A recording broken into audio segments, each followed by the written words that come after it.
ফেরাউনের এমন ক্ষমতা ছিল, ফেরাউনের কথায় গোটা মিশর সহ তৎকালীন আরব উপমহাদেশ চলতো। ফেরাউন যখন নীল নদের পানিকে বলতো ডানে যাও, নীল নদের পানি ডানে যাইতো। ফেরাউন যদি বলতো নীল নদের পানি বামে যাও, নীল নদের পানি বামে যাইতো। ফেরাউন যদি বলতো নীল নদের পানি থেমে যাও, নীল নদের পানি থেমে যাইতো।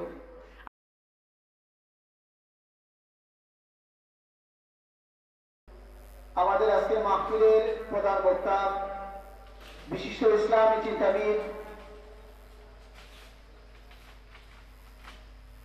বর্তমান সময়ের আলোড়ন সৃষ্টিকারী উদীয়মান তরুণ বক্তা হযরত মাওলানা হাফিজ জাহিদুর রহমান আজাদি সাহেব, ইমাম ও খতিব পূর্ব শান্তিনিকেতন জামে মসজিদ। الحمد لله نحمده ونستعينه ونستغفره ونؤمن به ونتوكل عليه ونعوذ بالله من شرور أنفسنا ومن سيئات أعمالنا.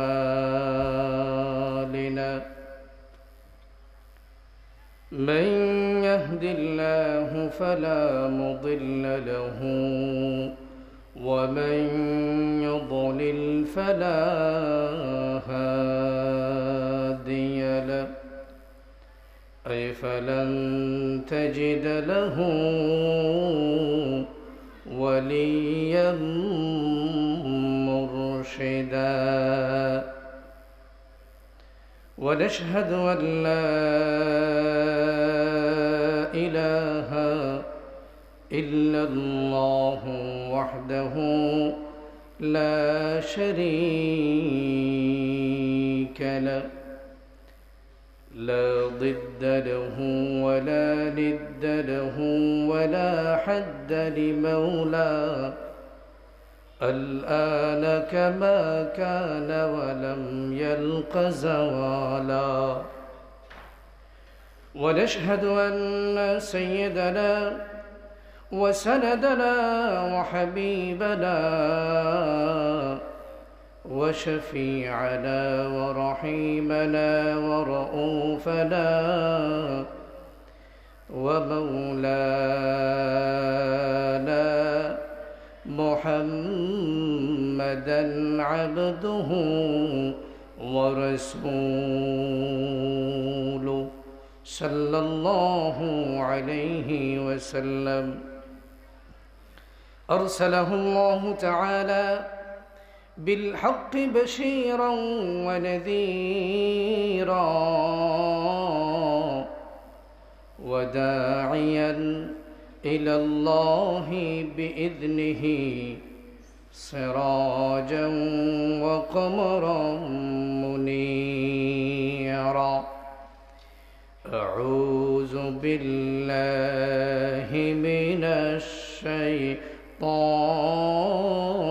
الرجيم. بسم الله الرحمن الرحيم.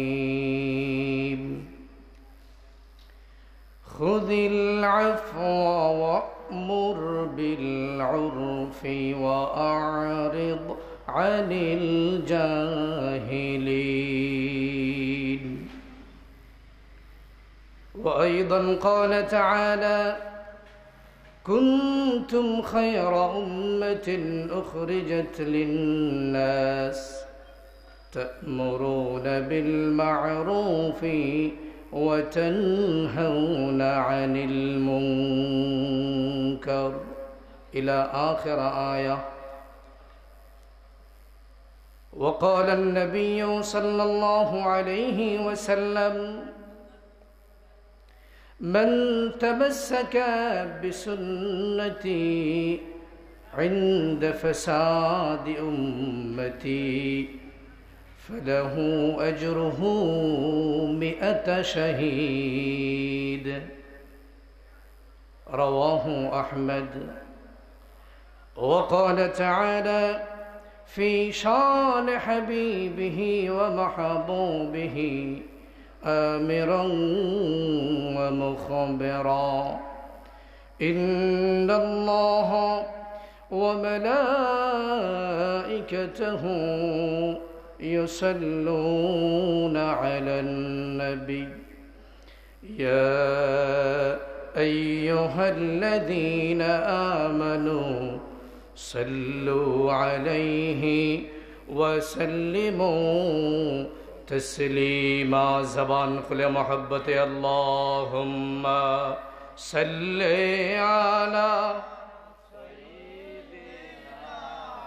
مولانا محمد وعلى آله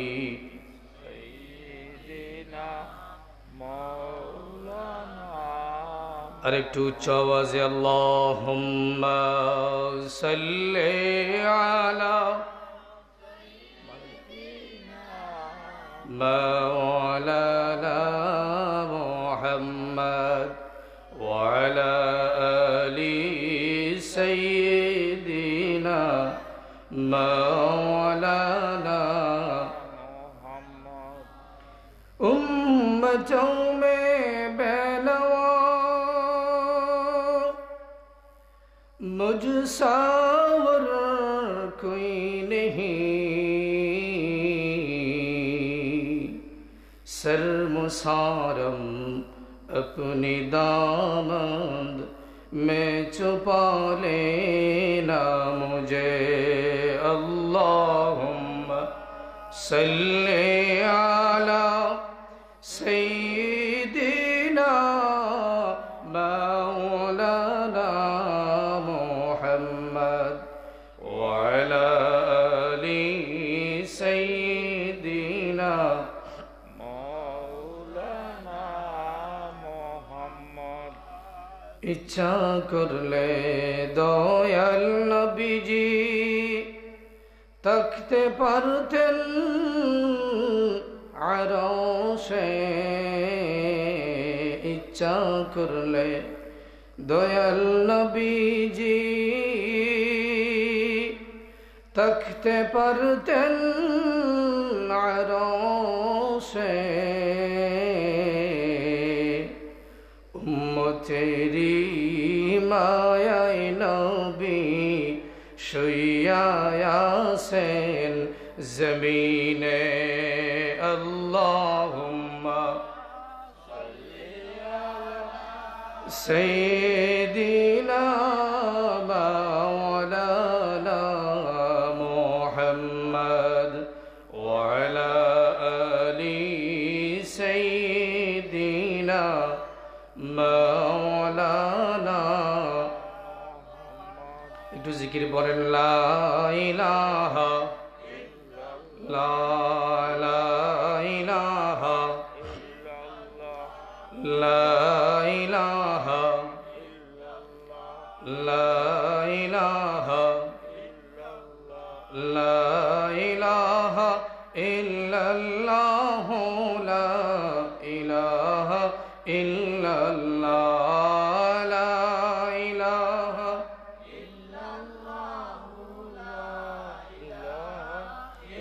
সুবহানাল্লাহ ওয়ালহামদুলিল্লাহ লা ইলাহা ইল্লাল্লাহ লা ইলাহা ইল্লাল্লাহ লা ইলাহা ইল্লাল্লাহ। এরে কেমনে যাব মদিনা, মদিনার পথ যে চিনি না, হরে কেমনে যাব মদিনা, মদিনার পথ যে চিনি না।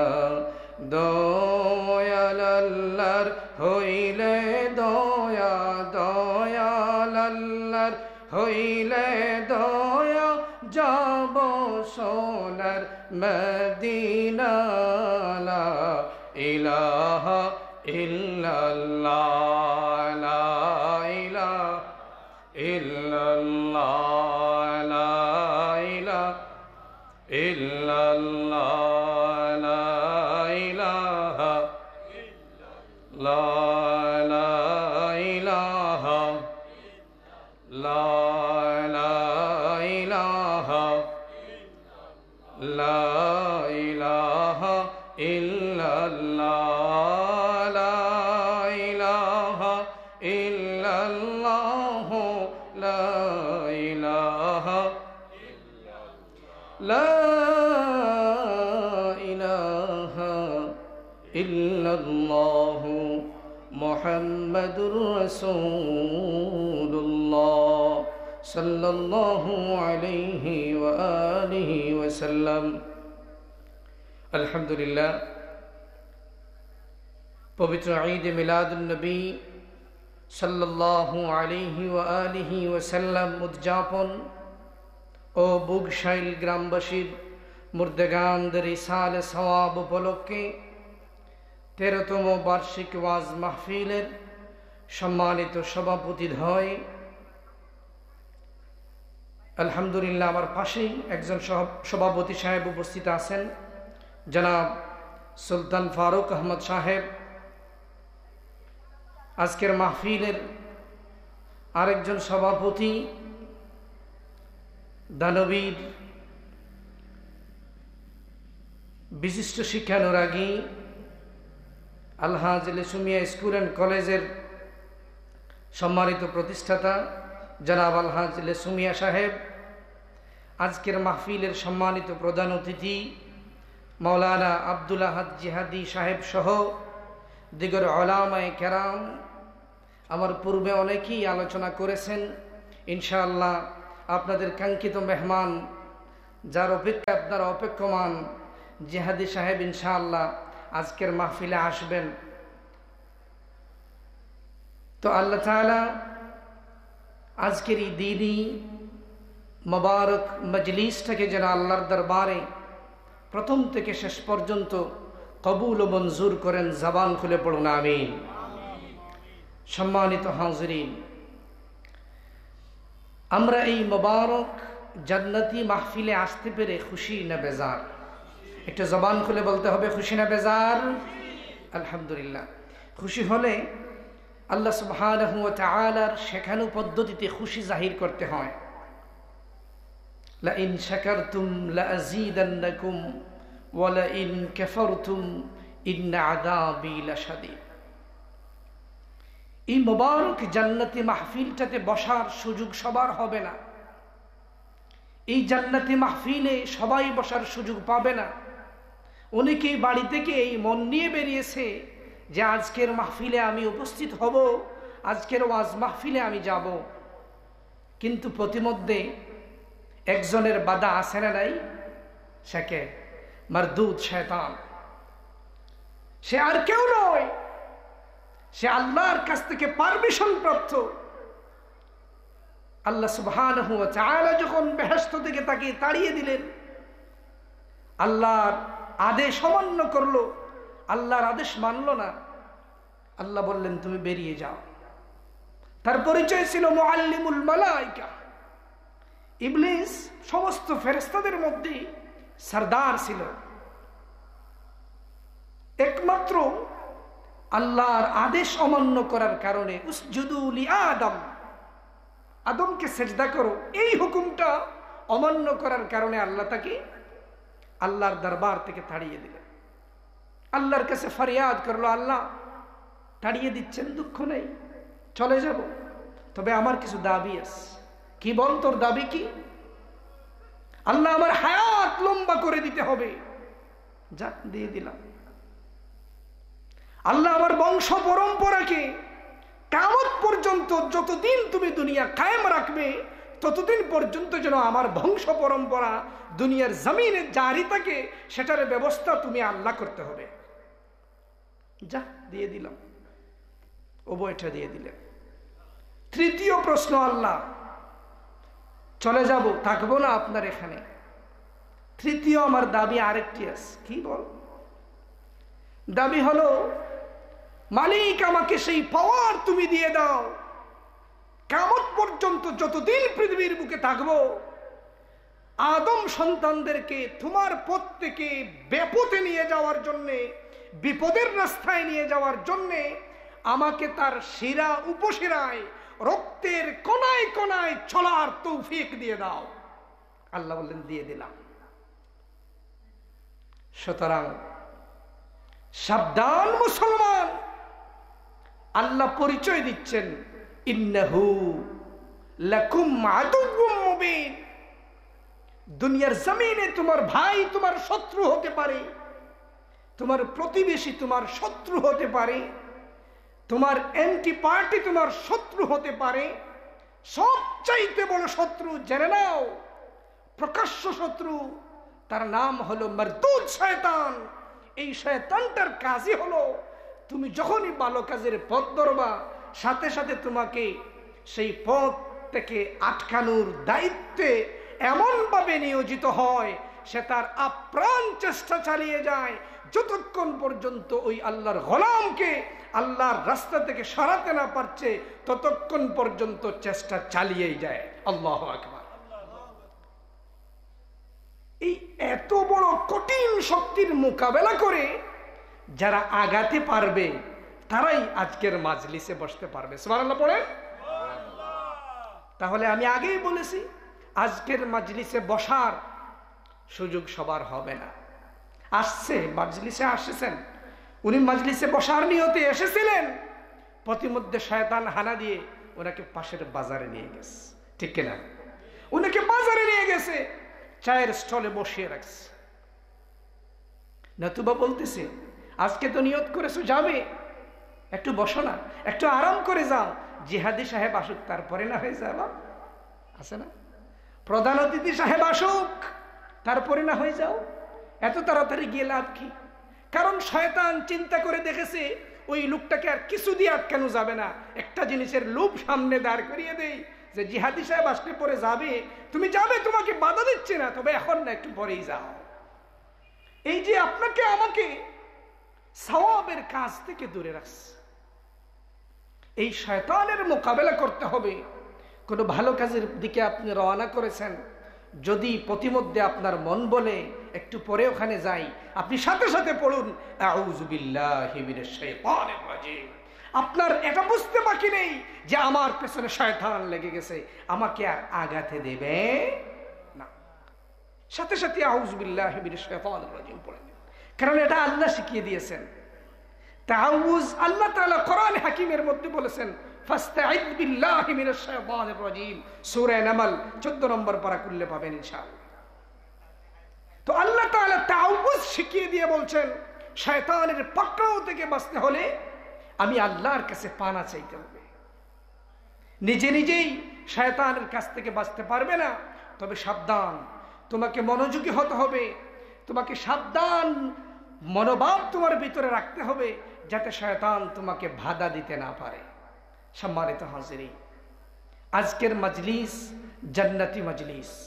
এই মাজলিসে সবার বসার ভাগ্য নেই, সুতরাং আমার মাইকের আওয়াজ যাদের কানে পৌঁছাচ্ছে, বিনয়ের সঙ্গে বলছি, ভাই আর বাহিরে না থেকে জরুরি প্রয়োজনীয় কাজ সেরে ফেলে তাড়াতাড়ি চলে আসুন জান্নাতের বাগানে। আমি যে বারবার একটি কথা বলছি যে এটা জান্নাতের বাগান, আপনাদের তো বিশ্বাসই হচ্ছে না, কারণ এটা আমি আমার মুখ দিয়ে বলছি, আমি দলিল ছাড়া কথা বলবো না। বুখারী শরীফের রওয়ায়াত, হযরত আব্দুল্লাহ ইবনে আব্বাস রাদিয়াল্লাহু তাআলা আনহুমা বলেন, আল্লাহর নবী হাদিসে পাকের ভিতরে বলছেন, ইযা মারতুম বিরিয়াদিল জান্নাতি ফারতাউ কিলা ইয়া রাসূলুল্লাহি মা রিয়াদুল জান্নাহ ক্বালা হাল তুযিকির। আল্লাহর নবীর প্রিয় সাহাবী হযরত আব্দুল্লাহ ইবনে আব্বাস রাদিয়াল্লাহু তাআলা আনহু বলেন, আল্লাহর নবীর নুরানি জবান মুবারক দিয়ে আমাদেরকে নসিহত করেছেন, আমাদেরকে বলেছেন, ইযা মারারতুম বিরিয়াদিল জান্নাহ, ও আমার সাহাবীরা শুনে নাও, যারা জান্নাতের বাগানের পাশ দিয়ে চলাফেরা করবা, ফারতাউ কিলা ইয়া রাসূলুল্লাহ মা রিয়াদুল জান্নাহ, ইয়া রাসূলুল্লাহ জান্নাতের বাগান আবার দুনিয়ার জমিনে কোত্থেকে এলো? আপনার নুরানি জবান থেকে শুনেছি মানুষ মারা যাওয়ার পরে তার হিসাব নিকেশের পরে আল্লাহর গোলাম হয়তো জান্নাতি হয়ে যাবে, নতুবা জাহান্নামী হয়ে যাবে। দুনিয়ার জমিনে আবার জান্নাতের বাগান কোত্থেকে এলো? আল্লাহর হাবিব বলেন, সাহাবীরা আবার শুনে নাও, দুনিয়ার জমিনে আল্লাহর দুনিয়ায় যেই মানুষগুলা একত্র হয়ে আমি আল্লাহ তাআলার জিকিরের আয়োজন করে, আমার নবীর দুরুদের আয়োজন করে, কোরআন তিলাওয়াতের আয়োজন করে, হাদিস শরীফের আলোচনার আয়োজন করে, এই জিকিরের আলোচনা করে, জিকিরের মাহফিল মজমা সাজায়, ওই জায়গাটা দুনিয়ার মানুষের সাধারণ চোখে দুনিয়ার সামান্য একটা মাঠ, সামান্য একটা ভূমি চোখে পড়তে পারে, কিন্তু আমার আল্লাহ তাআলার কাছে ওই সামান্য মাঠটা জান্নাতের বাগান। সুবহানাল্লাহ। এই সামান্য দুনিয়ার জায়গাটা একটা মসজিদের মাঠ আপনার চোখে লাগতে পারে, এটা আল্লাহ তাআলার ঘোষণা অনুযায়ী আল্লাহর হাবিব সাল্লাল্লাহু আলাইহি ওয়াসাল্লাম এটাকে জান্নাতের বাগান বলে দিয়ে গেছেন। সুতরাং আল্লাহর কোন গোলাম এরকম জিকিরের মাহফিলে যদি আল্লাহর কোন গোলাম এসে বসে, আল্লাহর গোলাম ওই জিকিরের মাজলিস থেকে উঠে যাওয়া পর্যন্ত আল্লাহর গোলামের উপরে আল্লাহ তাআলার রহমতের নজর দিয়ে রাখেন। সুবহানাল্লাহ। আল্লাহর গোলাম যতক্ষণ এই মাজলিসের ভিতরে বসা থাকবে, আল্লাহ তাআলা তার রহমতের অঝর দ্বারা এই মাজলিসের উপরে নাজিল করেন। আল্লাহ তাআলা তার বাহিনী দিয়ে, সেনাবাহিনী দিয়ে গোটা মজলিসটাকে এমন ভাবে পাহারার ব্যবস্থা করেন, যেমনই ভাবে দুনিয়ার জমিনে কোনো মন্ত্রী, কোনো এমপি, কোনো রাষ্ট্রপ্রধান যদি কোনো এলাকায় আসেন, তার পাহারার জন্য যেমন 3 বাহিনীর নিরাপত্তা বাহিনী থাকে, ঠিক আল্লাহ তাআলা তার গোলামদের জন্য, তার জিকিরকারীদের জন্য আল্লাহ তাআলা এমন ভাবে 3টা বাহিনী ফেরেশতার মাধ্যমে নিরাপত্তার ব্যবস্থা করে রাখেন। সুবহানাল্লাহ। আপনি হয়তো দেখছেন আপনার মাথার উপরে সামান্য কিছু টাকার সামিয়ানা টানানো আছে, এটাকে আপনার বাজারের সামান্য টাকার সামিয়ানা মনে হতে পারে। খোদার কসম করে বলি, এটা যদি আপনার মাথার উপরে আছে, কিন্তু আপনার আমার চোখে যেটা অবলোকন করতে পারে না, আপনার আমার জ্ঞানের চোখে যেটা দেখতে পারে না, আপনার আমার সাধারণ চোখে যেটা ধরে না, সেটা হলো আল্লাহর রহমত। আল্লাহ তাআলা এই মাজলিসের উপরে তার রহমতের চাদরটা এমন ভাবে বিছিয়েছেন যে আসমান থেকে যদি একটা সুই নিক্ষেপ করা হয়, ওই সুইটাও দুনিয়ার জমিনে এসে পড়বে না, আল্লাহ তাআলার রহমতের ফেরেশতার পালকে আটকে যাবে। সুবহানাল্লাহ। এত বরকতময় একটা মাজলিস এই মাজলিস, অথচ আমরা এই মাজলিসটাকে গুরুত্ব না দিয়ে নিজের আরাম আয়েশটাকে গুরুত্ব দিয়ে বসে রয়েছি। আমি আলোচনার খুতবার আগেই বলেছিলাম যে এই মাজলিস সম্পর্কে কিছু কথা বলবো। সুতরাং আমি বিনয়ের সঙ্গে আরজ করে বলছি, ভাই আমার, যারা এখনো মনে মনে ভাবনা নিচ্ছ, কল্পনা করছো যে আমি আসবো, আরেকটু পরে যাব, একটু না হয় রেস্ট নিয়ে যাই, একটু না হয় পরে যাই, একটা চা খেয়েছি, পানটা না হয় শেষ করেই যাই, এভাবে তোমার কাল ক্ষেপণ করছে আর কেউ নয়, তোমার পিছনে একজন কাজ করছে, সে কে? শয়তান। শয়তান তোমার পিছনে কাজ করতেছে, তোমার সামনে নানান বাহানা উপস্থাপন করতেছে।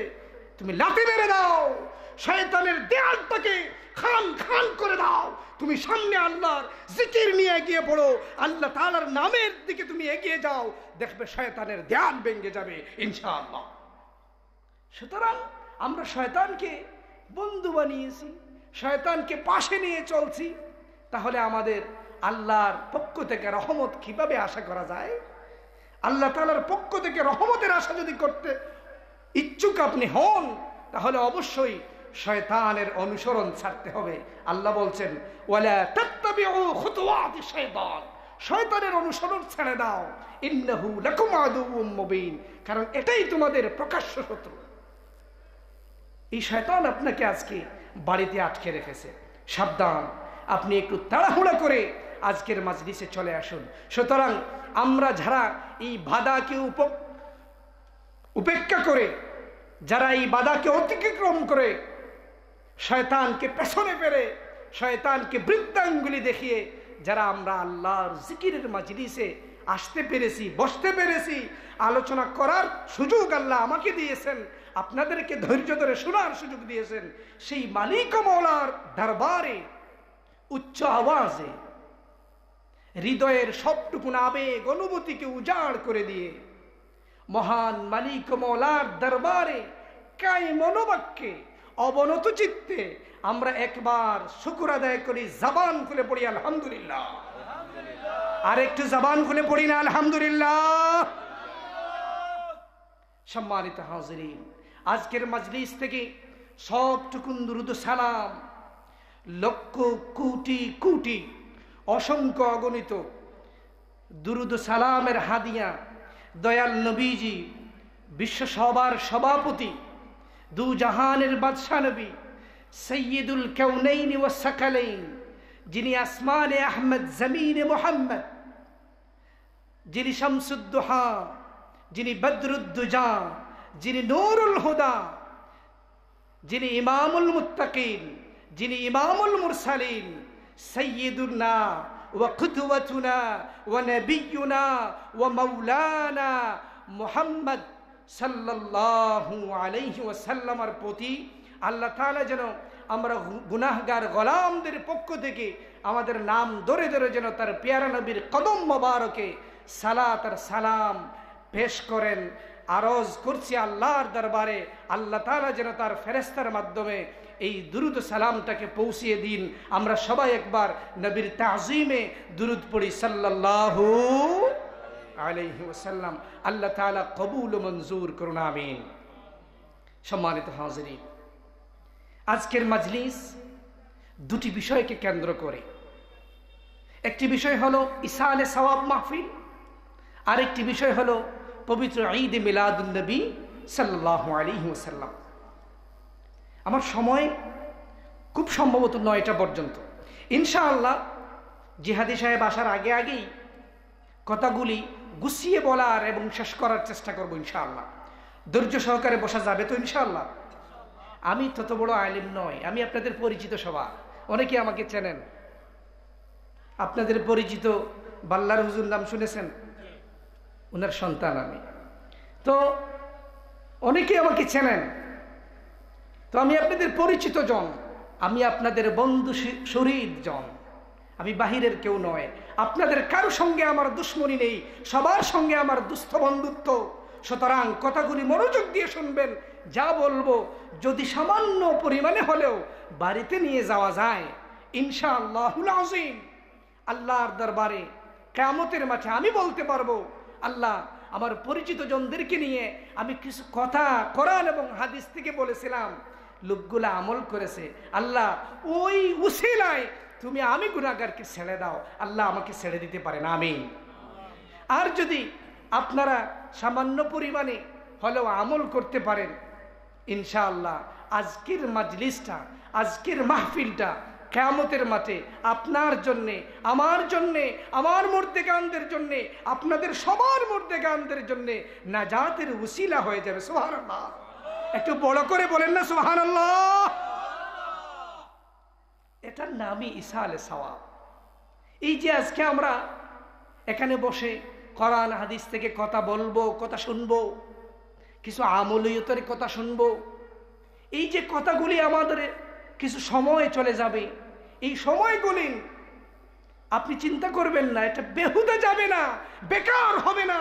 এই সময়টা যতক্ষণ আপনি এখানে বসে থাকবেন, উঠে যাওয়ার আগ পর্যন্ত আপনার নামায়ে আমলের ভিতরে আমার আল্লাহ তাআলা দয়া করে নফল ইবাদতের সওয়াব দিয়ে দেবেন। সুবহানাল্লাহ।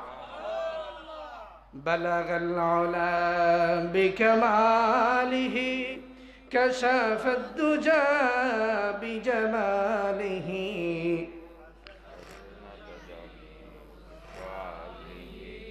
সাল্লু আলাইহি ওয়া আলিহি। জবান খুলে বালাগাল উলা বিকামালিহি কাশাফাদ দুজা বিজামালিহি হাসানাত জামিউ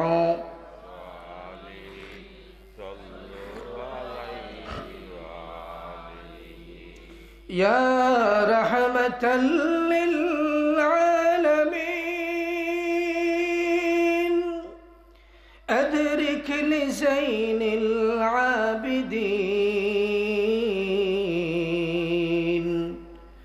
محبوس أيدي الظالمين في مركب والمزدحم بلغ العلا بكماله كشف الدجى بجماله حسنت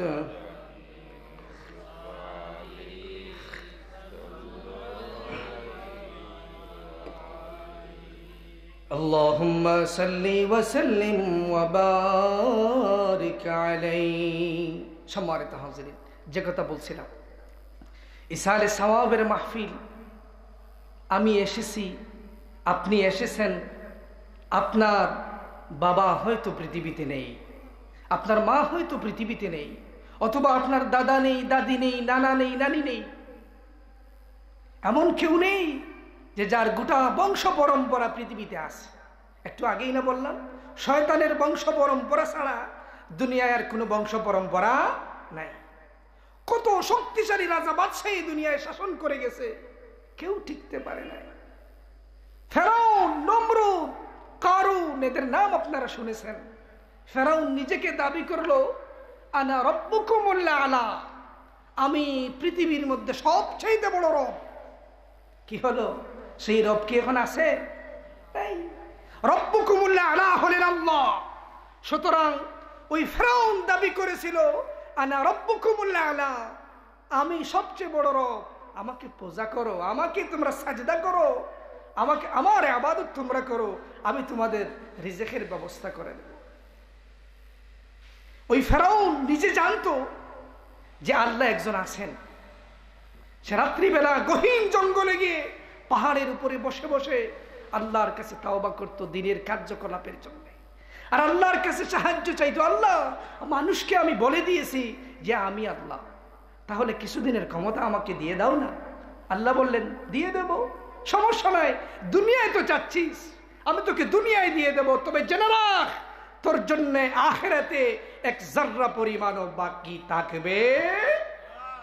আমরা মুমিন, আমাদের জন্য দুনিয়াও আছে, আখিরাতও আছে। যা চাইবো সব পাবো না, কিছু আশাই থেকে যাবে, বাস্তবতার মুখ দেখবে। নিরাশ হওয়ার কারণ নেই, দুশ্চিন্তা করার কারণ নেই, নিশ্চিন্তে বসবাস করুন পৃথিবীতে। ডাকুন একজনকে, তিনি কিয়ামতের মাঠে আপনার ওই যে আশাগুলি পূরণ হয়নি সেগুলো কিয়ামতে পূরণ করে দেবেন। সুবহানাল্লাহ পড়েন। মুমিন বান্দা আল্লাহর কাছে যা চায় সব আল্লাহর দরবারে কবুল হয়। সুবহানাল্লাহ পড়েন। একজন মুমিন আল্লাহর দরবারে যা চায়, ওই মুমিন বান্দা চাইতে দেরি আল্লাহর কাছে কবুল হইতে দেরি হয় না। আল্লাহ বলেন, গোলাম আমার, উদউনি আস্তাজিব লাকুম, তুমি আমাকে ডাকো, তোমার ডাকের সাড়া দেওয়ার জন্য আমি আল্লাহ তাআলা এক সেকেন্ডের জন্য নিদ্রায়ও যাই না, তন্দ্রাও আসে না। আল্লাহু আকবার। লা তাখুযুহু সিনাতুন ওয়ালা নাওম, আমি এমন এক আল্লাহ যে আল্লাহর নিদ্রারও প্রয়োজন হয় না, আমি এমন এক আল্লাহ যে আল্লাহর ঘুমের প্রয়োজন হয় না, আমি এমন এক আল্লাহ যে আল্লাহর ঘুমের পূর্বের তন্দ্রা ভাব, নিদ্রার ভাবটাও পর্যন্ত আমি আল্লাহর আসে না। আমি আল্লাহ দিন রাত 24 ঘন্টা কিয়ামত পর্যন্ত আমি আল্লাহ তাআলা জাগ্রত। সুতরাং কারো দরবারে নয়, কারো কাছে নয়, যদি চাইতেই হয় তবে একজনের কাছেই চাইবা, তিনি আল্লাহ। আল্লাহ নিজে বলছেন, উদউনি আস্তাজিব লাকুম, গোলাম আমার তুমি আমাকে ডাকো, আমি তোমার ডাকের সাড়া দিয়ে দেব। ফেরাউন সেই বিশ্বাসটা তার ভিতরে ছিল, যদিও মানুষকে সে বলতো আমি খোদা, কিন্তু রাত্রিবেলা ঠিকই সে বিশ্বাস করত যে আমি নিজেকে খোদা দাবি করছি, আসলে তো আমি খোদা নই, আমারও খোদা একজন আছেন। তিনি কে? জবান খুলে বলুন না তিনি কে? ফেরাউন নিজে নিজে চিন্তা করে আল্লাহর দরবারে ক্ষমা চায়, আল্লাহ তাআলা তাকে ক্ষমতা দিয়ে দেন। ফেরাউনের এমন ক্ষমতা ছিল, ফেরাউনের কথায় গোটা মিশর সহ তৎকালীন আরব উপমহাদেশ চলতো। ফেরাউন যখন নীল নদের পানিকে বলতো ডানে যাও, নীল নদের পানি ডানে যাইতো। ফেরাউন যদি বলতো নীল নদের পানি বামে যাও, নীল নদের পানি বামে যাইতো। ফেরাউন যদি বলতো নীল নদের পানি থেমে যাও, নীল নদের পানি থেমে যাইতো। আল্লাহ তাআলা এত পাওয়ার, এত ক্ষমতা তাকে দিয়েছেন। এত ক্ষমতা থাকার পরেও ফেরাউন দুনিয়ায় থাকতে পারে নাই, ফেরাউন নিজের জীবনটাকে হেফাজত করতে পারে নাই। কারুন এমন সম্পদওয়ালা লোক ছিল, তার সম্পদের পরিমাণ এতটুকুন ছিল, আল্লাহ তাআলা তার সম্পদের কথা কোরআনে হাকিমের ভিতরে বলে দিয়েছেন। 20 নম্বর পারা 16 নম্বর পৃষ্ঠা আমার আল্লাহ তাআলা বলেন, ইন্না কারুন মিন কওমি মূসা ফাবাগা আলাইহিম ওয়া আতাইনাহু মিনাল কুনুজি মা ইন্না মাফাতিহাহু লাতানু বিল উসবাতি উলিল কুওয়া। আল্লাহু আকবার। আরে তোমরা কারুন সম্পর্কে জানো না? কারুন মূসা আলাইহিস সালাতু ওয়াস সালামের চাচাতো ভাই ছিল। ওই কারুনের এত সম্পদ ছিল, কারুনের সম্পদের চাবিগুলো যেই জায়গায় লক করে রাখতো, ওই এলাকার চাবিগুলো বহন করার জন্য 70টা উটের প্রয়োজন হতো। আল্লাহু আকবার। সম্পদ বহনের জন্য নয়, সম্পদ যেই গুডাউনের মধ্যে লুকিয়ে রেখেছিল, ওই গুডাউনের চাবিগুলো বহন করার জন্য 70টা উটের প্রয়োজন হতো। চিন্তা করে দেখো আল্লাহ তাআলা কারুনকে কি পরিমাণ সম্পত্তি দিয়েছিলেন। হযরত মূসা সামনে এসে বলেন, ওগো কারুন, আমার চাচাতো ভাই, তোমাকে আমি বিনয়ের সঙ্গে বলি, তুমি পড়ে নাও লা ইলাহা ইল্লাল্লাহু মূসা কালিমুল্লাহ। কারুন স্বীকার করে বলে, ওগো মূসা, আমি তোমার উপরে ঈমান আনতে পারবো না, আমি আল্লাহকে স্বীকার করতে পারবো না। জেনে নাও, জেনে নাও। হযরত মূসা আলাইহিস সালাতু ওয়াস সালাম তখন তাকে হুঁশিয়ারি করে বললেন, ওগো কারুন ভাই আমার, মেহেরবানি করে তুমি শোনো, তুমি কিন্তু দুনিয়ার জমিনে থাকবা না। ভাই আমার, তোমার মৃত্যু একদিন চলে আসবে, তোমার সামনে আজরাইল একদিন চলে আসবে। মেহেরবানি করে সময় থাকতে তোমার সম্পদগুলো থেকে যাকাত দিয়ে দাও। কারুন স্বীকার করে বলে, ওগো মূসা, তুমি আমাকে আর ভয় দেখিও না, আমার যেই পরিমাণ সম্পদ আছে তার অর্ধেক দিয়ে আমি আজরাইলকে বাগিয়ে দেব। নাউজুবিল্লাহ। আজরাইলের সম্পদের প্রয়োজন নাই, আল্লাহ তাআলার সম্পদের প্রয়োজন নাই। আল্লাহ কোরআনে হাকিমের সূরা নিসার মধ্যে বলছেন, ওয়াল্লাহুল গানিয়্যু ওয়া আনতুমুল ফুকারা। দুনিয়ার মানুষ শুনে নাও, তুমি কোটিপতি হতে পারো, বিলিয়নিস্ট হতে পারো, তুমি মিলিয়ন মিলিয়ন টাকার মালিক হতে পারো, তুমি এলাকার শাসক হতে পারো, তুমি রাষ্ট্রের প্রধান হতে পারো, তুমি গোটা পৃথিবীর শাসনভার নিয়ে নিতে পারো, কিন্তু জেনে রাখো, জেনে রাখো, আল্লাহর গোলাম, তোমার আয়াতে যদি গোটা পৃথিবীর সম্পদ চলে আসে, তারপরেও তুমি আমি আল্লাহর কাছে একজন ফকির। আল্লাহু আকবার। তুমি যদি বিল গেটস হয়ে থাকো, তুমি যদি আরো বড় বিলিয়নার হয়ে থাকো, সাবধান, তোমার সম্পদ তোমার কাছে আসবে না, তোমার সম্পদ তোমার মৃত্যু ডেকাতে পারবে না।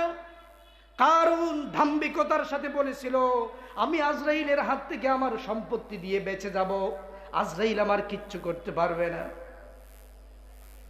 আল্লাহ তাআলা ফেরাউনের, কারুনের এই দাম্ভিকতার জবাব দিয়ে কোরআনে হাকিমের ভিতরে তার এই সম্পদের বর্ণনা দিয়ে এমন সুন্দর করে আলোচনা করেছেন। কারুন তার সম্পদের গহীন গুহার ভিতরে গিয়ে তার সম্পদগুলি তাকে খেয়ে ফেলেছিল, জমিনের নিচে চলে গিয়েছে কারুন। এই কারুন এত পাপিষ্ঠ ছিল, হযরত মূসা আলাইহিস সালাতু ওয়াস সালামকে অপবাদ দেওয়ার জন্য, মূসা আলাইহিস সালাতু ওয়াস সালামকে বিপদের সম্মুখে ফেলার জন্য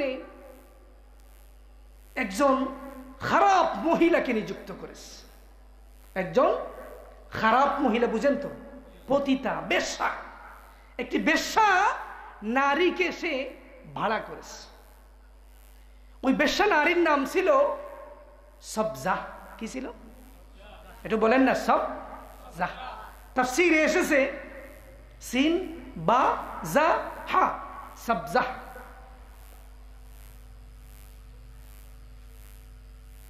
এই সবজাকে কারুন ভাড়া করেছে। কি শর্ত দিয়েছে? যে হযরতে মূসা অমুক দিন বড় একটা বিশাল সমাবেশ ডেকেছেন, ওই সমাবেশের মধ্যে মূসা ভাষণ দেবে। মূসা ভাষণ দিয়ে মানুষকে কালিমার দাওয়াত দিবে, আল্লাহ তাআলার প্রতি আহ্বান করবে। হযরতে মূসা আলাইহিস সালাতু ওয়াস সালাম ওই মজলিসে বয়ান করবেন। সবজাকে কারুন ভাড়া করে বলেছে, তুই গনে গনে 7 নম্বর ফিলারের ভিতরে তুই বসবে। আমি যখন তোকে অর্ডার করব, আঙ্গুল দিয়ে ইশারা করব, সঙ্গে সঙ্গে সবজা তুই দাঁড়িয়ে যাবে। আমার কথা বুঝা যায়? এই মজলিসে মধ্যখানে কিন্তু কুটি নেই।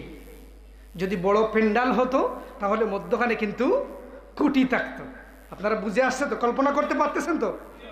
এই মধ্যখানের কুটি গনে গনে 7 নম্বর কুটি এক রেওয়ায়েতে এসেছে, আরেক রেওয়ায়েতে এসেছে 13 নম্বর কুটি। বিশাল বড় মজলিস। যাই হোক, 7 অথবা 13, এই 7 নম্বর অথবা 13 নম্বর কুটিতে তুমি বসবা। আর আমি তোমাকে যখনই হুকুম করব তখন তুমি দাঁড়িয়ে বলবা যে মূসা যা বলছে সব মিথ্যা বলছে, আমি সবজা বেশ্যা বলছি, গত রাত মূসা আমার সঙ্গে খারাপ কাজ করেছে। নাউজুবিল্লাহ।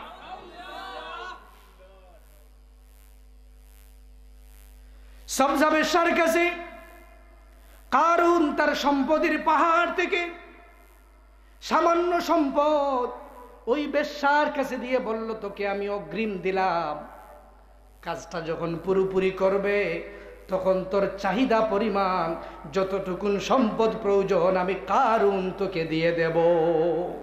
নাউজুবিল্লাহ। চক্রান্ত করতেছে। হযরতে মূসা পরের দিন 10টায় মজলিসে এসে হাজির, সবাই বসা। মজলিসের মধ্যে ওই সবজা বেশ্যাও আছে, কারুনও আছে।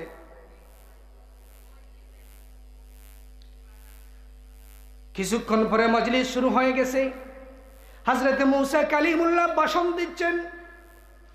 এমত অবস্থায় সবজা বেশ্যা 7 নম্বর খুঁটির মধ্যে বসে বসে হেলান দিয়ে মূসা আলাইহিস সালাতু ওয়াস সালামের নুরানি জবান মোবারক থেকে আল্লাহ তাআলার কথাগুলি এমন ভাবে অবলোকন করছিল, এমন ভাবে হৃদয়ঙ্গম করছিল। সবজা বেশ্যা মনে মনে কল্পনা করছে, এ কেমন পুরুষ যার মুখ দিয়ে কথা নয়, যেন মুক্তোর মালা জোরে জোরে পড়ছে। আপনাদেরকে বলে রাখি, যেই জামানায় যেই নবী আগমন করেন ওই জামানার সবচেয়ে সুন্দর মানুষ হলেন ওই জামানার নবী। সুবহানাল্লাহ। মূসা যেই জামানায় যেই সময়ে যে এলাকায় ছিলেন ওই এলাকার সবচেয়ে সুপুরুষ সুদর্শন পুরুষ ছিলেন মূসা। সুবহানাল্লাহ। হযরতে মূসার জিহ্বা বাট্টি ছিল। মূসার কি বাট্টি ছিল? জিহ্বাটা বাট্টি ছিল। কেন? ফেরাউনের পরীক্ষায় হযরতে মূসা আগুন মুখে দিয়ে দিয়েছিলেন। এটা আরেকটা ঘটনা, এদিকে যাব না। এই মূসাকে সাহায্য করার জন্যে আল্লাহ তাআলা মূসার ভাই হারুনকেও নবুয়তি দিয়ে দিলেন। সুবহানাল্লাহ। 2 ভাই একসাথে নবী। আল্লাহু আকবার। একজনকে সাহায্য করার জন্য আপন ভাইকেও আল্লাহ নবুয়তি দান করে দিলেন। একই জামানায় 2 জন নবী। তো মূসা বেশি সুন্দর। মূসা কথা বলতেছে, সবজা বেশ্যা বসে বসে কথা শুনতেছে, মনে মনে কল্পনা করে যে কেমন লোকের বিরুদ্ধে ষড়যন্ত্র করার জন্য আমি আসলাম, যে লোক তার মুখের দিকে চেয়ে তো মনে হয় না লোকটা মিথ্যা কথা বলছে। আল্লাহু আকবার পড়েন, আর একটু বড় করে বলেন আলহামদুলিল্লাহ। এটা হলো আল্লাহর কালাম। আল্লাহু আকবার। এ তো মিথ্যা কথা বলার লোক নয়, এত সুন্দর করে কথা বলে এই লোকটা তো মিথ্যা কথা বলতে পারে না, কল্পনা করা যায় না। আর এই লোকটা এত সুন্দর যে যত যুবকের দিকে আমি তাকাই, কোন যুবক আমাকে অ্যাট্রাকশন করতে পারে না, আমার দৃষ্টি আকর্ষণ করতে পারে না। মুসার দিকেই আমার চক্ষু রয়েছে। হযরতে মূসা ভাষণ দিচ্ছেন, সময় চলে এসেছে, ঘন্টার পর ঘন্টা মূসা ভাষণ দিয়ে চলেছেন। কারুন সমাবেশ থেকে সবজা বেশ্যাকে গুনে গুনে 7 নম্বর খুঁটিতে ইশারা দিচ্ছে, দাঁড়া দাঁড়া দাঁড়া। সবজা দাঁড়ায় না, ইশারা দিচ্ছে দাঁড়া দাঁড়া দাঁড়া, দাঁড়ায় না। জোরে আওয়াজ করে বলছে, এই সবজা দাঁড়াস না কে? দাঁড়ায় না। কারুন আর সহ্য করতে পারলো না। কি করে? গত রাত্রে আমি ওকে সম্পত্তি দিলাম, তার সঙ্গে আমার চুক্তি হয়েছে, যদি আজকে কাজটা সম্পাদন করতে পারে তাহলে তাকে বাকি টাকাটা দেব। তাহলে আমার অগ্রিম টাকাটা নাকি মেরে খেয়ে দিল নাকি? চিন্তা হয়ে গেছে, টাকার মায়া চলে এসেছে। কারুন বের হয়ে গুনে গুনে 7 নম্বর মতান্তরে 13 নম্বর কুটির মধ্যে গিয়ে সবজা বেশ্যার কাছে গিয়ে বসেছে। দেখে সবজা বেশ্যার চোখ দিয়ে ঝরঝর করে অজর দ্বারায় পানি পড়তেছে। আল্লাহু আকবার। সবজা বেশ্যা কাটতেছে। হঠাৎ করে সবজা বেশ্যা কল্পনা করলো, অবলোকন করলো, কে যেন তার পিছন দিক দিয়ে খুঁচা মারতেছে। কারণ কি পিছন দিকে তাকিয়ে দেখে কারুন। বলে, তুমি আমাকে খুঁচাচ্ছ কেন? তোকে না গতকাল টাকা দিলাম, আজকে যেই ষড়যন্ত্রের কথা তোর সঙ্গে শেয়ার করে জাল বুনেছিলাম, এই জালটাকে তুই কেন বাস্তবায়ন করছিস না? দাঁড়া দাঁড়া, মুসার বিরুদ্ধে কথা বল। তুই বল গত রাত্রে তোর কাছে মুসা ছিল। নাউজুবিল্লাহ। সবজা বেশ্যা দাঁড়ায় না। কারুন বলে, রে সবজা, শুনে নে, মনে হয় তোর সঙ্গে যেই চুক্তি করেছিলাম তোর পছন্দ হয় নাই। শুনে নে, শুনে নে, আমি তোকে ঠকাবো না, আমার চুক্তির চাইতে দ্বিগুণ তোকে সম্পত্তি দিয়ে দেব। তবুও তুই দাঁড়া, মুসার বিরুদ্ধে তুই কথাটুকুন বলে দে। সবজা বেশ্যা এবারও দাঁড়ায় না, সম্পত্তি আবারও বাড়িয়ে দেওয়ার কথা বলল। এবার সবজা বেশ্যা দাঁড়িয়েছে। কারুন মনে মনে খুশি। যাই হোক, মনে হয় পাপিটার পেটটা ভরেছে, পাপিটার পেটটা হয়তো ভরেছে, এখন দাঁড়িয়েছে, মনে হয় মুসার বিরুদ্ধে কথা বলবে। যা কি হয় দেখি।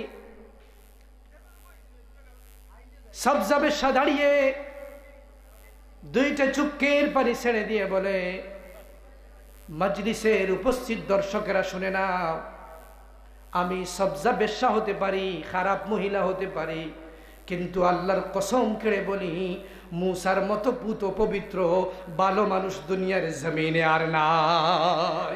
আল্লাহু আকবার।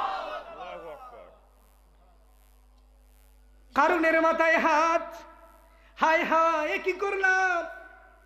গত রাত্রে সম্পত্তিটা দিয়ে এলাম, আর বেটি করছে কি, আমার সম্পত্তিটাকে মুসার পক্ষে সাক্ষী দিতেছে। মুসার পক্ষে সাক্ষী দিয়ে সবজা বেশ্যা ক্ষান্ত হয় নাই। দাঁড়িয়ে দাঁড়িয়ে মানুষদেরকে ডেকে ডেকে বলে, দুনিয়ার মানুষ শুনে নাও, সাক্ষী থাকো, গতকাল রাত্রিতে ওই কারুন আমার কাস্টমার হয়ে আমার ঘরে এসেছিল। আমার ঘরে এসে আমার সঙ্গে এমন একটা চুক্তি করেছে, হযরতে মূসার বিরুদ্ধে এই এই ষড়যন্ত্রের কথা আমার সঙ্গে বলেছে। সব লোক অবাক, কারুন এত বড় পাপের কাজ করেছে। এবার কারুনের বাঁচার উপায় নাই। অনেক মানুষ এই জায়গার মধ্যে ইসলাম গ্রহণ করে ফেলেছে। কারুন দেখলো আর জান বাঁচানো সম্ভব নয়, এখান থেকে পালাতে হবে, এখান থেকে পালাতে হবে, এখানে থাকার আর সুযোগ নেই। কারুন এমন ভাবে দৌড় আরম্ভ করে দিল, হযরতে মূসা আলাইহিস সালাতু ওয়াস সালাম পিছন পিছন তার বাহিনীদেরকে নিয়েও তাকে ধাওয়া করলেন। হযরতে মূসা বললেন, কারুন থেমে যাও, তুমি কেন এরকম ষড়যন্ত্র করলা? খোদার কসম, আমি মূসা তোমার বিরুদ্ধে কোনো পদক্ষেপ নেব না। তুমি একবার আমাকে নবী হিসাবে, আল্লাহকে খুদা হিসাবে মেনে নাও, পড়ে নাও কালিমা, আমি তোমাকে সঙ্গে সঙ্গে ক্ষমা করে দেব। কারণ সে কথা মানল না। মূসা আলাইহিস সালাতু ওয়াস সালামকে গালি দিতে দিতেই সামনের দিকে গেল। মূসা আলাইহিস সালাতু ওয়াস সালাম আল্লাহ তাআলার হুকুমে মাটিকে বললেন, খুজ, ওকে ধর। মূসা যদিও ধরতে পারলেন না, কারুনকে মাটি গ্রাস করে ফেললো। হঠাৎ করে কারুনের হাঁটু পর্যন্ত মাটির নিচে দেবে যায়। মূসা আলাইহিস সালাতু ওয়াস সালাম বলেন, কারুন সময় আছে, কালিমা পড়ে নাও, সম্পদের যাকাত দিয়ে দেবে, একথা স্বীকার করে নাও। কারুন কোনো মতেই স্বীকার করবে না, মূসাকেও স্বীকৃতি দেবে না। এমতো অবস্থায় কারুন নিজেকে নির্দোষ দাবি করে বলে, মূসা এটা তোমার জাদু, তুমি আমাকে জাদু করে মাটির ভিতরে দাবিয়ে দিচ্ছ। আমার এত পরিমাণ শক্তি সামর্থ্য আছে, কোথায় আমার বাহিনী? চলে আসো, মাটি খনন করে আমাকে বের করে উঠাও। বাহিনী সঙ্গে সঙ্গে প্রস্তুত হয়ে গেল, মাটি খোঁড়া আরম্ভ করে দিল। তারা যত মাটি খুঁড়ে, কারুন তত নিচের দিকেই যায়। আল্লাহু আকবার। কোমর পর্যন্ত চলে গেছে, বুক পর্যন্ত চলে গেছে। মূসা বললেন, ওগো কারুন, পড়ে নাও, স্বীকার করে নাও, আমি তোমাকে ছেড়ে দেব, আল্লাহর কাছে দোয়া করব, আল্লাহ তোমাকে মাফ করে দেবেন। কারণ তারপরেও স্বীকার করে নাই। আল্লাহ তাআলা ওই পাপিষ্ঠকে তার সম্পদের ভিতরে, মাটির ভিতরেই দাবিয়ে রেখেছেন। আজও পর্যন্ত যদি আল্লাহর কোন গোলামের যদি সামর্থ্য হয় মিশরের জমিনে যান, তাহলে কারুনের সমাধিস্থলে যাবেন। এখানে একটা বড় গর্ত আছে, ওই জায়গার মধ্যে এখনো পর্যন্ত ফুট ফুট হয়ে পানি উঠতেছে। কেউ যদি পানিতে ডুব দিয়ে নিচ থেকে যদি শ্বাস ফেলে, তাহলে দেখবেন উপর থেকে একটি ডিম্বাকৃতির পানি ফুটে উঠে কিনা। ঠিক এইভাবে কিয়ামত পর্যন্ত পানি উঠতে থাকবে, আর কারুন ধীরে ধীরে নিচের দিকে ধাবিয়ে যেতে থাকবে। যত নিচের দিকে যাবে, তার শ্বাসের ফুটা বাহির দিকে আসবে। ওই এলাকায় কোনো মানুষ এখন বসবাস করে না, কারণ ওই কারুনের শ্বাসের ভিতরে এত দুর্গন্ধ, ওই এলাকার মধ্যে এখনো বিরাট পরিমাণে দুর্গন্ধ রয়েছে, যার কারণে মানুষ এখনো পর্যন্ত এলাকায় বসবাস করে না। সুতরাং সম্পদ আপনাকে আল্লাহর হাত থেকে বাঁচাতে পারবে না। সুতরাং আপনাকে মারা যেতেই হবে, এটা সুস্পষ্ট। আপনি আমি বেঁচে আছি, এটা হলো অস্বাভাবিক। এটা কি অস্বাভাবিক? মরে যাব, এটা স্বাভাবিক।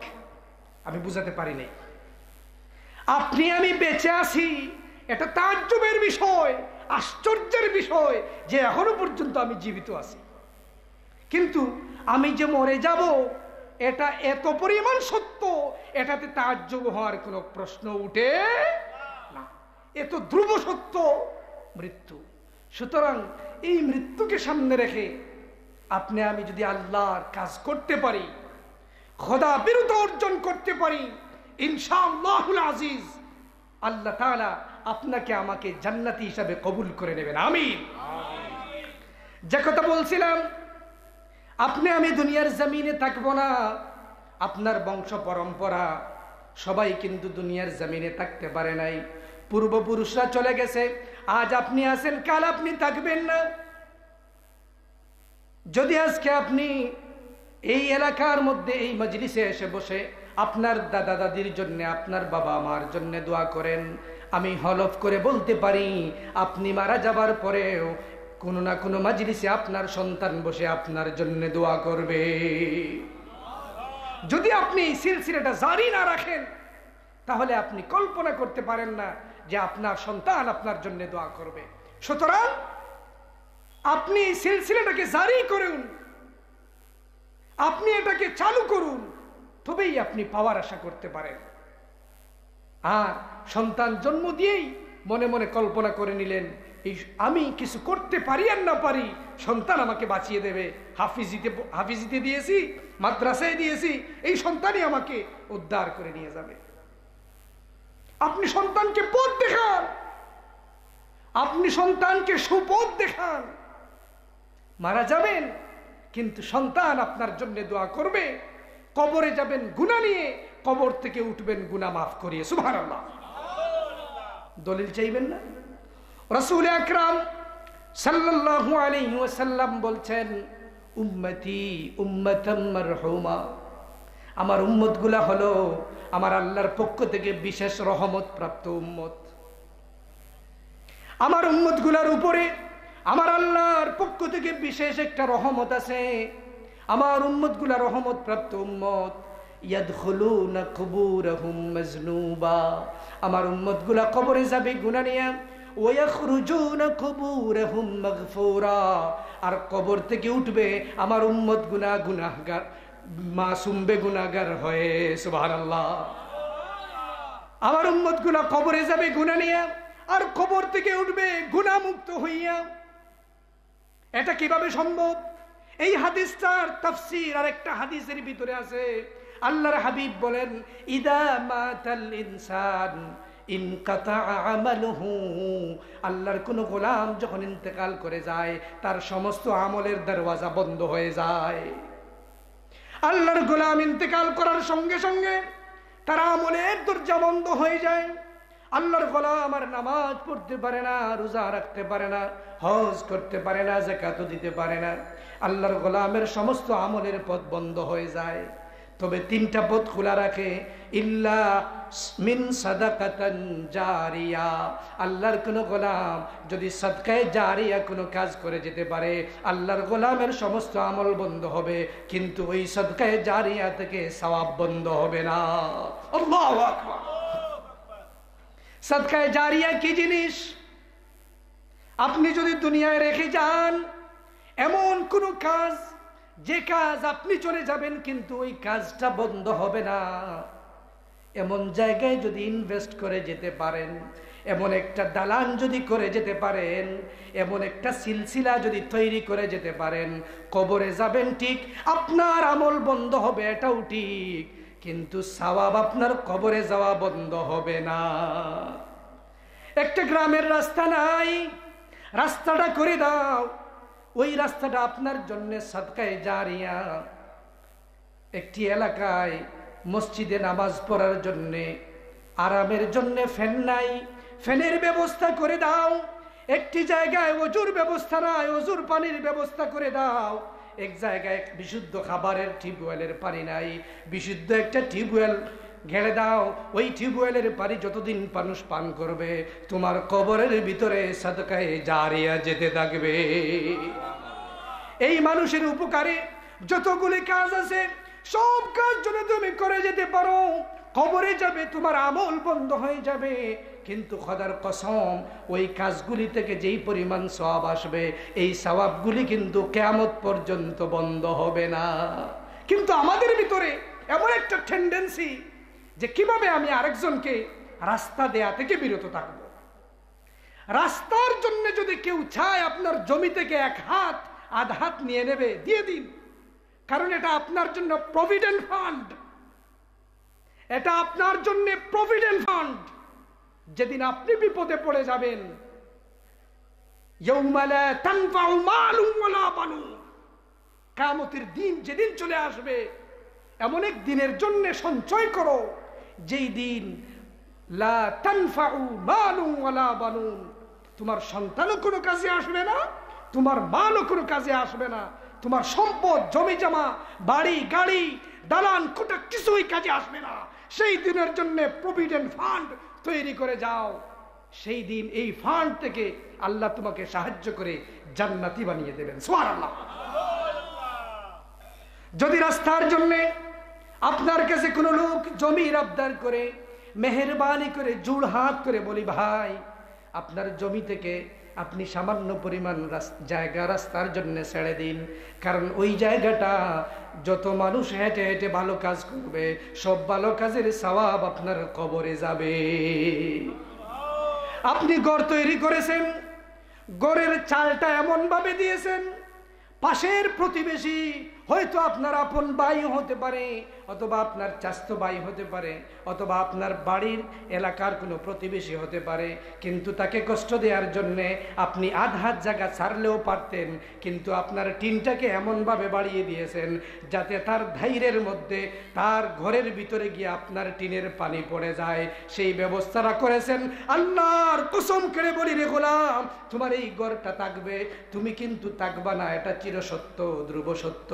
কবরে যাইবা, এই কবরে যাওয়ার পরে যেভাবে তোমার চালের পানি তার ঘরের ভিতরে পড়েছে, সেইভাবে দুজখের আগুন তোমার কবরের ভিতরে চলে আসবে।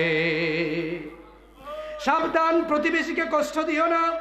সাবধান, তোমার কারণে যেন প্রতিবেশী কষ্ট না পায়।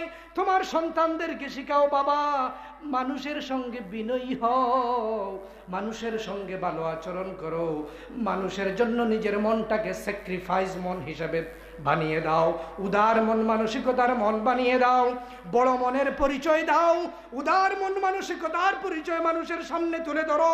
তোমার কাছে কেউ কিছু চাইলে যদি তোমার ক্ষমতা থাকে, সাবধান, ক্ষমতা থাকার পরেও তাকে তাড়িয়ে দিও না, খালি হাতে বিদায় করো না, কারণ এমন এক দিন আসবে যেই দিন তুমি মানুষের কাছে চাইবা, মানুষ তোমাকে দেবে না। আরে ভাই, এই দুনিয়ার সম্পদটা এমনই তো, সকালবেলার ধনী রে তুই ফকির সন্ধ্যাবেলা। সুতরাং তুমি যে সকালবেলা ধনী আছো, ফকির হতে সময় লাগবে না, সময় লাগবে না, এখনই সময়। তোমার কাছে আল্লাহ তাআলা ফকির পাঠিয়েছেন, আল্লাহ তাআলা তোমাকে এটাই নির্বাচন করেছেন যে তুমি দানকারী হও। আল্লাহু আকবার। ওয়াল্লাহু ইউতি, আল্লাহ হলেন দানকারী। দুনিয়ার কোনো মানুষ দানকারী হতে পারে না। আল্লাহর একটা গুণ হলো, বৈশিষ্ট্য হলো আল্লাহ দানকারী। সুতরাং মানুষের ভিতরে যাদেরকে আল্লাহ তাআলা দান করার মন মানসিকতা দেন, আপনি বুঝতে হবে আল্লাহর একটা গুণ আল্লাহ আপনাকে দিয়েছেন। সুবহানাল্লাহ। সুতরাং আপনি দানশীল হওয়ার জন্য দান করবেন না, মানুষের কাছে নাম কামানোর জন্য, মানুষের কাছে সম্মান অর্জনের জন্য আপনি দান করবেন না। দানটা করুন খালিস নিয়তে, লিওয়াজহিল্লাহ। ডান হাত দিয়ে আপনি আল্লাহর রাস্তায় দান করবেন, আপনার বাহাত যেন ঠের না পায়। অথচ আমাদের মধ্যে এমন টেন্ডেন্সি, 1 টাকা দান করি, 2 টাকা দান করি, 1 টাকা দানের বিপরীতে 5 থেকে 7টা সেলফি থাকে, ঠিক কিনা? 1 টাকা দান করি, একটা কম্বল 7 জনে মিলে একটা ফকিরকে দান করি, আর ফেসবুকে স্ট্যাটাস দেই 70টা আছে না নাই? এই দানের কোনো মানে নাই। বর্তমান সময়ে এমন একটা টেন্ডেন্সি চলে এসেছে, সাবধান, আমাদেরকে ওই ফেসবুকটাকেও ভালো কাজে ব্যবহার করতে হবে। এই ফেসবুকটাকেও আমরা আমলের কাজে ব্যবহার করতে পারি, ওয়াজ নসিহত শেয়ার করতে পারি, কমেন্ট করতে পারি, কিন্তু সাবধান, আমরা যেন খারাপ খারাপ কাজগুলি এভাবে প্রচার না করি। আল্লাহ তাআলা যেন আমাদের সবাইকে সেই তৌফিক দেয়। সম্মানিত হাজিরিন, যে কথা বলছিলাম, আপনি কারো কষ্টের কারণ হবেন না, আপনার জন্য যেন কোনো মানুষ কষ্টপ্রাপ্ত না হয় সেদিকে একটু খেয়াল রাখবেন। কারণ আপনি যাদেরকে কষ্ট দিচ্ছেন সে হয়তো আপনার ভাই অথবা আপনার প্রতিবেশী। আপনি যদি আজকে মারা যান, আগামীকাল আপনার জানাজার মুসল্লি হবে ওই লোকটাই। আজ আপনি মারা যান, আপনার জানাজার মুসল্লিটা হবে ওই লোকটা যাকে আপনি একটু আগে কষ্ট দিয়েছেন, যাকে একটু আগে আপনি আঘাত করেছেন, ওই লোকটাই আপনার জানাজার মুসল্লি হবে। ইমাম সাহেব বড় আওয়াজ করে বলবেন, লোকটার আমল নামা কেমন ছিল? সবাই বলবে মাশাআল্লাহ ভালো ছিল, কিন্তু ওই লোকটা মুখ দিয়ে বলবে ভালো ছিল, কিন্তু তার অন্তরটা কেঁপে উঠবে, কেঁদে উঠবে সেই জুলুম আর নির্যাতনের কথা স্মরণ করে, ঠিক কিনা মুসলমান? সুতরাং সাবধান মুসলমান, তোমার পায়ে হাত রেখে আমি বলি এখনো সময় আছে, সাবধান হয়ে যাও। নিজের চোখটা যতক্ষণ পর্যন্ত খোলা আছে, ওই চোখটা বন্ধ হওয়ার আগ পর্যন্ত তুমি কোনো মানুষের কষ্টের কারণ হইও না। সাবধান, কোনো মানুষের কষ্টের কারণ হলে পরে ওই মানুষটার কাছ থেকে যতক্ষণ পর্যন্ত তুমি দাবি না ছোটাবা, ততক্ষণ পর্যন্ত আল্লাহর কাছ থেকে ছাড় পাবে না। সম্মানিত হাজিরিন, যে কথা বলছিলাম, সাদকায়ে জারিয়া যদি আপনি দুনিয়ার জমিনে রেখে যান, সেটার সওয়াব কবরে যাবে। 2 নম্বর, আও ইলমুন ইউনতাফাউ বিহি, এমন ইলম যদি আপনি দুনিয়ার জমিনে অর্জন করতে পারেন যে ইলমটা মানুষের উপকারে আসে, এমন ইলম অর্জন করলে মানুষ আপনার কাছ থেকে উপকার লাভ করবে। এমন ইলম অর্জন করে যদি আপনি মানুষকে দিন শিখান, তাহলে এই মানুষগুলি যতগুলি মানুষ আমল করবে, সবগুলির আমলের সওয়াব আপনার কবরের মধ্যে চলে যাবে। সুবহানাল্লাহ। 3 নম্বর মেইন পয়েন্ট, আওয়ালাদুন সালিহুন ইয়াদউ লাহু, যদি আপনার 1টা 2টা 3টা সন্তান পৃথিবীর বুকে থাকে, ভাইরে আমার, ওই সন্তানটাকে তুমি আওলাদে সালেহ বানিয়ে দাও, ভালো আওলাদ বানাও। আওলাদটাকে দিন শিখাও, ইসলাম শিখাও, কোরআন শিখাও, হাদিস শিখাও, আলিমদেরকে তাজিম করা শিখাও, ইমাম সাহেবদেরকে সম্মান করা শেখাও, মসজিদমুখী করে দাও। তুমি কবরে যাবে, তোমার আমলনামা বন্ধ হবে। যত মানুষ তোমার এই আল্লাহর গোলাম যতদিন পৃথিবীর বুকে থাকবে আর তোমার জন্য দোয়া করবে, এই সন্তানের সমস্ত ভালো আমলের সওয়াব তুমি বাবার কবরের ভিতরে যেতে থাকবে। সুতরাং এই ইসালে সওয়াবের মাহফিল আপনার জন্য নাজাতের ওসিলা হবে যদি আপনি আপনার সন্তানটাকে ভালো কাজে ব্যবহার করে যেতে পারেন। আপনার সন্তানটাকে যদি আপনি সুসন্তান হিসাবে রেখে যেতে পারেন, এই সন্তানের কারণেই আপনি কিয়ামতের মাঠে নাজাত প্রাপ্ত হয়ে যেতে পারেন।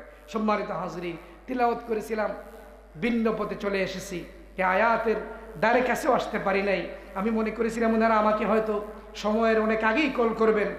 কত সময় আছে? আলহামদুলিল্লাহ, আমরা অত্যন্ত আনন্দের সঙ্গে জানাচ্ছি আমাদের প্রধান অতিথি মহোদয় মাওলানা আব্দুল হাদ জিহাদি সাহেব হুজুর চলে এসেছেন। ইনশাআল্লাহ কিছুক্ষণের মধ্যেই আপনারা ওনাকে দেখতে পাবেন।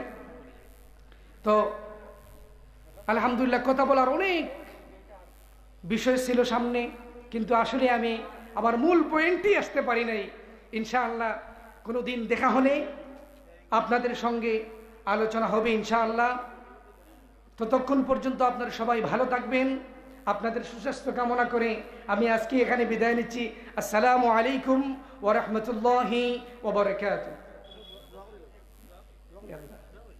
সাল্লাল্লাহু আলা সাইয়্যিদিনা ওয়া মাওলানা মুহাম্মদ ওয়া আলা আলিহি ওয়া আসহাবিহি ওয়া সাল্লাম।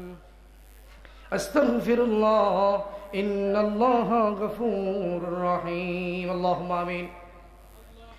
ربنا ظلمنا أنفسنا وإن لم تغفر لنا وترحمنا لنكونن من الخاسرين. اللهم انصرنا فإنك خير الناصرين. اللهم افتح لنا فإنك خير الفاتحين. اللهم ارحمنا فإنك أنت أرحم الراحمين. رب العالمين الله تعالى পবিত্র ঈদ-এ-মিলাদুন্নবী সাল্লাল্লাহু আলাইহি ওয়াসাল্লাম এবং বুকশাল গ্রামবাসীর মধ্যে গানদের ইসালে সওয়াব উপলক্ষে আয় আল্লাহ তাআলা আজকের এই ইসালে সওয়াব মাহফিলটাকে আপনার দরবারে আউয়াল থেকে আখির পর্যন্ত কবুল করে নাও আল্লাহ। আয় আল্লাহ তাআলা মেহেরবানি করে এই মুহূর্তে আমরা যারা হাত উঠালাম, আল্লাহ আমাদের জিন্দগির সমস্ত গুনাহগুলিকে ক্ষমা করে দাও। আল্লাহ যারা আমরা হাত উঠালাম, আমাদের কলিজার টুকরা আব্বা আম্মার কবরগুলিকে জান্নাত বানিয়ে দাও। আল্লাহ তাআলা আমাদের যাদের আব্বা আম্মা দুনিয়ার জমিনে হায়াতে জীবিত আছেন, আল্লাহ হায়াত বানিয়ে দাও। মেহেরবানি করে যারা অসুস্থ শিফা করে দাও আল্লাহ। আল্লাহ তাআলা এই মজলিসের মধ্যে যারা সহযোগিতা করেছেন, টাকা দিয়ে, পয়সা দিয়ে, অর্থ দিয়ে, শ্রম দিয়ে, আল্লাহ তাআলা প্রত্যেকের সহযোগিতাটাকে কবুল করে নাও। এই এলাকার মধ্যে গানদের রুহের মাগফিরাতের উপলক্ষে সওয়াবটুকুন তাদের কবরে পৌঁছিয়ে দাও। আল্লাহ তাআলা মেহেরবানি করে মুর্শিদুল মুকাররম আল্লামা সাহেব কিবলা রাহমাতুল্লাহি আলাইহি এর দরজাত বুলন্দ করে দাও আল্লাহ। মেহেরবানি করে আপনার মকবুল ওয়ালির ফয়েজ দিয়ে আমাদেরকে মাহফুজ করে দাও আল্লাহ। মেহেরবানি করে এই মজলিসের সমস্ত সওয়াবগুলি আপনার মকবুল ওয়ালির খেদমতে পৌঁছিয়ে দাও। আপনার প্যারা নবী মুহাম্মদ আরবি সাল্লাল্লাহু আলাইহি ওয়াসাল্লামের খেদমত মোবারকে আমাদের নাম ধরে ধরে অসংখ্য গণিত সালাম পৌঁছিয়ে দাও আল্লাহ। আল্লাহ তাআলা মেহেরবানি করে বিদেশ থেকে দোয়া চেয়েছেন আপনার গোলাম আল্লাহ, আপনার বান্দাকে বিদেশের জমিনে সালামত রেখো আল্লাহ। আমাদের সবাই এমন প্রতিবেশী যারা আছেন আল্লাহ, সবাইকে তুমি হেফাজতে রেখো আল্লাহ। اللهم إني أعوذ بك من البرص والجنون والجذام ومن سيء الأسقام وصلى الله تعالى على خير خلقه ونور عرشه سيدنا ومولانا محمد وآله وأصحابه أجمعين آمين برحمتك يا أرحم الراحمين. السلام عليكم ورحمة الله.